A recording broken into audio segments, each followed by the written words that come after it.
Una de las afirmaciones más contundentes del pensamiento clásico es la de Gorgias, quien afirmó: nada existe. Si algo existiera, no podría ser conocido por el ser humano.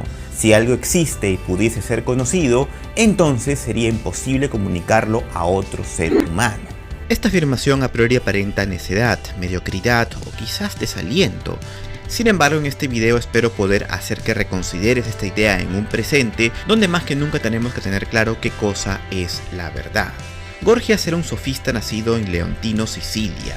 Vivió entre el siglo IV y V antes de nuestra era y es considerado por algunos autores como el más importante pensador de aquel movimiento, aunque Platón, como es sabido, parece no estar muy de acuerdo y lo inmortaliza en su diálogo El Gorgias de una forma poco grata, poniéndolo a merced de un incisivo Sócrates que fácilmente rebate cada una de sus ideas sobre la retórica. A mi modo de ver, aunque este diálogo no le hace justicia al Gorgias histórico, es uno de los mejores diálogos platónicos y creo que vale mucho la pena para conocer las ideas platónicas sobre la retórica y la verdad.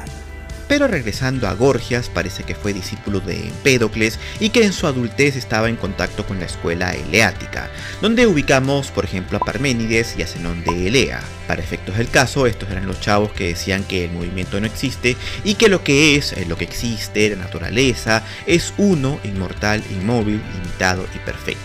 Ahora, para que quede claro, Gorgias no pertenecía a esta escuela y de hecho estaba muy en desacuerdo con ella. Él proponía que en el mundo no existen hechos objetivos sino la mera opinión, siendo la verdad para cada uno de nosotros aquello que nos convence.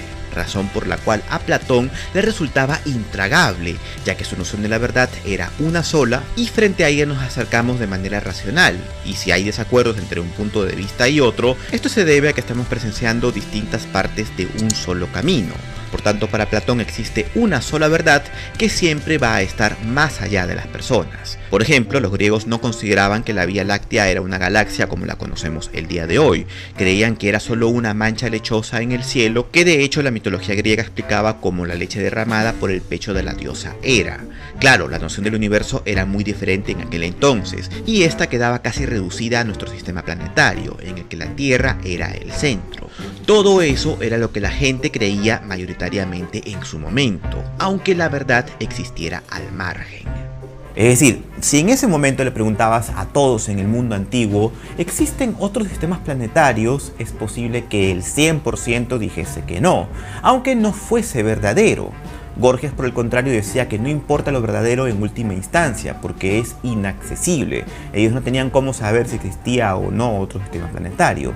Por lo tanto, será verdadero lo que convenza a la mayoría de personas, con lo que a priori, por ejemplo, se podrían justificar el terraplanismo, las fake news, las 4 transformaciones de AMLO y el culto a Bukele, en tanto la gente se convenza de que eso es cierto.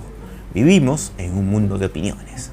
Sin embargo, la cuestión es mucho más profunda de eso, porque, podemos partir desde una visión cientificista y decir, lo verdadero es lo que se manifiesta de forma empírica, de manera tal que para hablar con la verdad debo ser capaz de probar con hechos lo que digo, y mejor si estos hechos pueden ser traducidos en cifras, y estas cifras corresponderse a la lógica matemática. Bien, pero ¿qué es esta idea sino un sistema que hemos elegido dar por verdadero? Fíjate que la idea de Gorgias no se contradice con el utilitarismo, porque tú puedes decir, por ejemplo, bien, el método científico funciona, nos sirve para entender el universo y resolver problemas, salvar vidas, etc. Y bueno, hubo un tiempo en el que la religión era la verdad aceptada por todos y también servía para lo mismo, con lo que es de suponer que lo que hoy damos por cierto, luego será reemplazado por algo más convincente aún. Thomas Kuhn fue un científico y filósofo de la ciencia cuya afirmación más importante era que la ciencia no siempre avanza hacia adelante, sino que cambia de paradigmas. Es decir, esa idea que tenemos de la ciencia hoy no es el mismo paradigma de la Edad Media o de la Edad Antigua. En ese sentido, Kuhn habla de la ciencia normal, que es el reconocimiento de un sistema epistemológico como verdadero. Ahora, lo interesante es que luego de este viene una fase donde empezamos a ver anomalías del sistema. Luego aparece una tercera fase donde ocurre una crisis. Después una fase donde aparecen ideas alternativas y por fin una última etapa donde se gesta un nuevo paradigma que no sería otra cosa que lo que convenza a más personas. De allí que este nuevo paradigma se convierta en ciencia normal y nuevamente este ciclo se repita en adelante. Así que para mí hay que darle más crédito a Gorgias, aunque en lo particular me resulte difícil de aceptar, sobre todo por lo siguiente. Gorgias no solo equipara el conocimiento de verdad con lo convincente, sino que niega la verdad. Para Gorgias, la verdad es una quimera, es un exceso de idealismo, no existe y por tanto debemos renunciar a perseguirla. Es muy duro y muy antifilosófico, aunque como vamos a ver, su pensamiento nos deja algunas paradojas.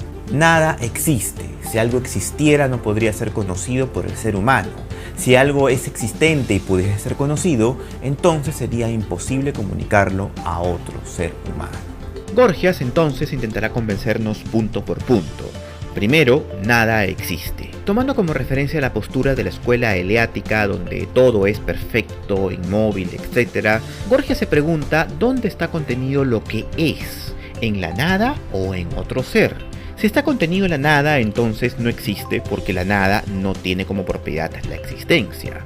Ahora, si está contenido en otro ser, en otro ente, pongámosle un tupper, entonces lo que es debería ser eterno, es decir, sin fin y sin inicio, porque este envase también formaría parte del conjunto de cosas que existen, y a su vez el envase de este y aquel y así infinitamente. Sin embargo, este ser eterno a su vez no estaría en ninguna parte, porque si estuviese en algo que existe estaría siempre dentro de sí.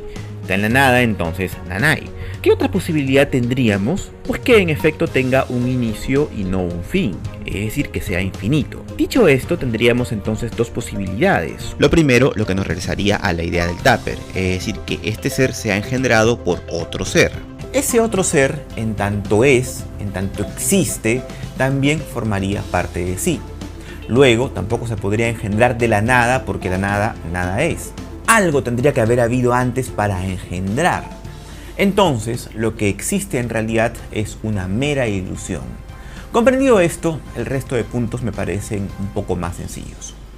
El segundo punto es, si algo existiera, no podría ser conocido por el ser humano. Aquí estamos suponiendo, vamos a aceptar que nos equivocamos con la primera afirmación. Efectivamente, algo existe. Sin embargo, consideremos un principio de la escuela eleática, que era, no se puede pensar en el no ser, no se puede pensar en la nada. Y sí, podemos imaginar cosas, pero lo que hacemos es relacionarlas con cosas que en realidad son, que existen. Por ejemplo, cuando pensamos en la nada, lo relacionamos con un cuarto oscuro, con un papel en blanco, etc. Con lo que aquí dice Gorgias, todo bien, todo correcto. Y yo que me alegro. Pero si es así, entonces, ¿por qué existe el error? El error es la prueba de que hay cosas que pueden ser pensadas que no existen. De allí que, por ejemplo, podemos concebir un modelo cósmico en el que la Tierra sea el centro del universo y que podamos imaginar a su vez que esto existe. Y tercero, bueno, imaginemos que algo existe y que además podemos conocerlo. Podemos hacerlo nuestro. Bueno, resulta que no podemos comunicarlo. ¿Y por qué? Si bien podemos escribir, podemos hablar o podemos hacer un videito de YouTube. Sí que se puede, pero el caso es que Gorgias afirma que al comunicar algo lo hacemos mediante una representación, el sonido, las imágenes, los números, etc. Pero nunca estás comunicando directamente lo que se es. La prueba está siempre en la caja de comentarios, donde se ve que la gente entiende todo a su modo, aunque siempre nos quedará la duda, con lo que una pregunta perturbadora puede ser, por lo menos nadie puede negarla contundentemente, que en general todos tengamos una idea clara de las cosas, pero no sepamos comunicarla adecuadamente, con lo cual a los ojos de los demás siempre pareceremos más tontos de lo que en realidad somos, solo por la barrera del lenguaje. Entonces aquí tenemos una pequeña paradoja con Gorgias. Su pensamiento es muy profundo y además nos sirve como tema de discusión presente. Pero el mismo discurso de Gorgias no existe.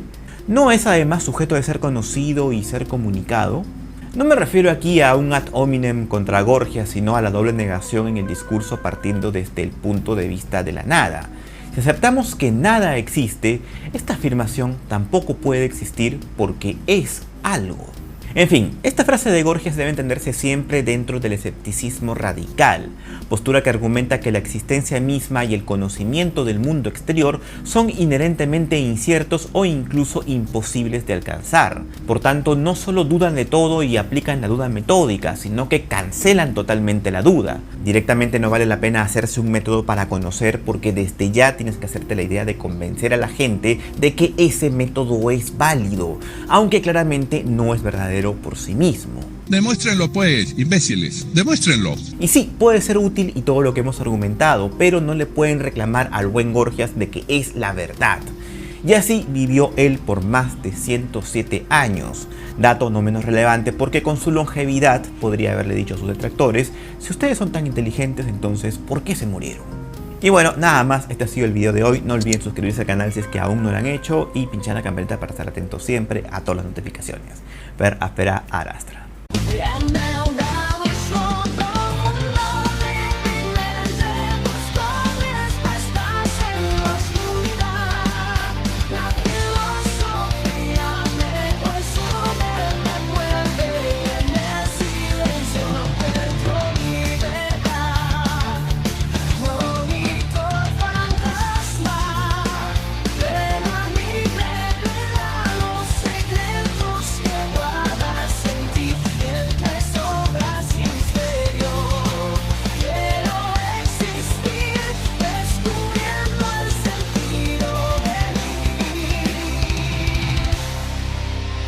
Descubriendo el sentido.